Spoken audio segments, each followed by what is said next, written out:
and welcome back to the channel. Today we're going to be looking at the Yeezy that released today. It will be the Yeezy Trfrm that was released in Europe only. Asia received their own colorway, the Hyperspace, and then America got their own colorway, which was also the Clay.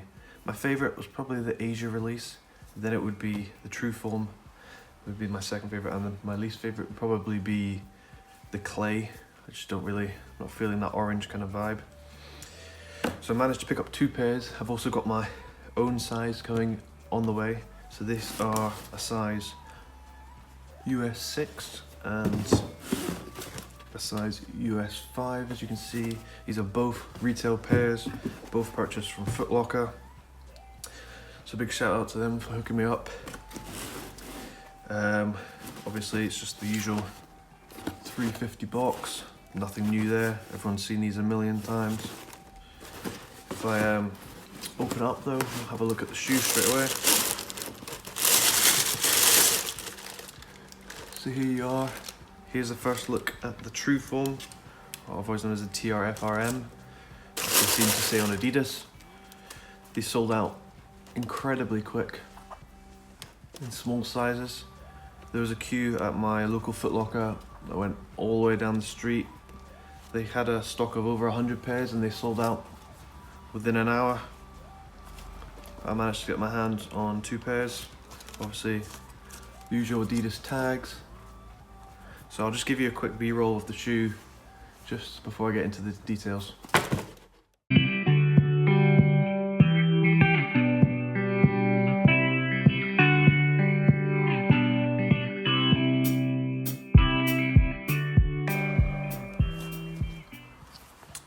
So if we take both pairs out,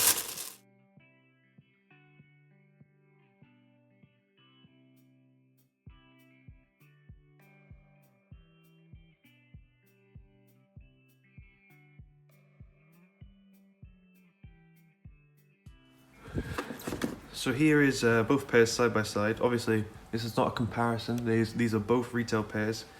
This is the smaller size, the size 5 US. As you can see, it's absolutely tiny compared to my hand. If I compare this to a normal size 9, which I'll get now. So if we compare this to a size 9, you can see the difference in size like dramatically. In my opinion, I would say the smaller size Yeezys look way better. I think they just look so much better when it's on a small foot. So if we look into some of the details, if you look closely at the primer, it is a grey. However, there is a slight, in the primer, there is a green material kind of coming through. I hope that shows up clearly on the light. So it's like a mixture between a grey and a light green, almost the same colour as the sole here within the primer. Obviously, we have that translucent stripe going down the side, which has like a kind of copper look to it. Almost, I would say, is the same colour as the Clay releasing in America only. If we look towards the heel, you can see on the end part of the translucent stripe, you can see, you can't actually see through the stripe. This is because of the inside material. They've put down a material so you can see in the inside there. The pull tab is a bright orange, which kind of gives it a contrasting look to the rest of the shoe. It's probably the most focal point of the shoe. On the midsole, you can see it's a sort of orange tone, but a lighter orange tone. Some people thought the boost was actually going to be orange, but if you turn it over, you can see that the boost has remained white, normal boost. This has the 2019 updated boost. As you can see, there's loads of dots. Trying to focus on the camera. However, on the larger size, you can see the boost is slightly different. Hopefully that's going to focus. I will give you a close-up of this as well.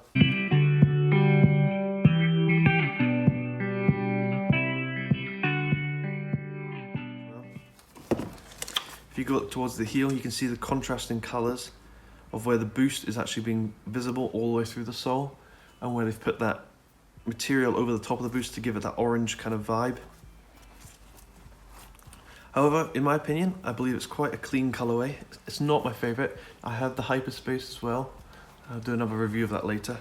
But I just believe the Hyperspace is probably the nicest colour. It's probably the most cleanest colour you can wear with all outfits. This one I think will look good in the summer and would look good with certain outfits. However, it might be quite hard to match with certain colours just because of that bright orange on the back and the tonal grey. In my opinion, it's more like an upgraded Beluga 1 and 2.0. It's kind of combined them both. So if you're a fan of those, I would have definitely copped these. I think the resale on these is going to go up because they were much harder to get than what was first expected, even though the stock numbers were high.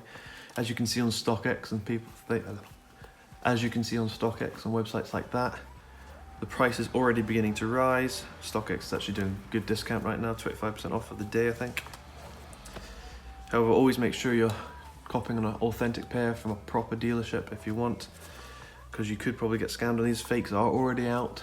I don't think they've got the sole colour corrected just yet, but wait for that to come through. I know on the Hyperspace they've got the sole completely wrong. They put a sesame sole on the bottom instead of the actual Hyperspace bottom. But yeah, that's just a quick look at the Trfrm release from Adidas, latest Yeezy. I might try and pick up the clay on the 30th, however, still doesn't really appeal to me, so I might just cop it just to review for you guys. Let me know in the comments down below which one of the three, or if you're going for any of the three, and if you like this pair, and which order you like them in. Can't wait to get my size of this, but it'll go straight on the feet. Probably going to sell both of these as obviously they're not my size. But yeah, just thought I'd give you a quick review of them. Thank you very much for watching. The test will probably go up at the same time as this review comes out, so make sure you check that out. Give your answer. Obviously this review gives it away, but yeah, I'll just give you a quick one more look at the shoe, and thank you very much for watching. Cheers.